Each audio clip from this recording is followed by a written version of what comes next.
Ayan, nakasakay na nga pala kami ng hagdan na tumatakbo at tawag dito nga pala dito sa kanila escalator kasi sa probinsya wala kasi to eh. Wala kasi to sa probinsya kaya para kaming natatakot ditong sumakay. Ang dami pang napanood ng mga tao, natatawa yung mga tao.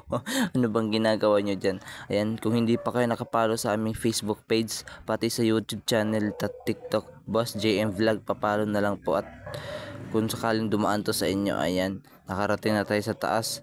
Yung isa, ayan, pagdating namin sa dito sa taas, sinuot na yung tsinelas niya. Ay, ako, hindi ko pa sinuot kasi baka bawal at makinis pa naman yung isa taas, makinis pa naman at naka-tiles. Hindi ko pa sinuot yung tsinelas ko. Nagtsinelas lang kami papunta dito. Ayan, SM. Ayan, kasi sa probinsya kasi wala kasi to eh. Ayan, sabi ko doon tayo sa kabila. Lakad ng lakad kami, parang dami nanonood sa amin, tas tawang ng tawa.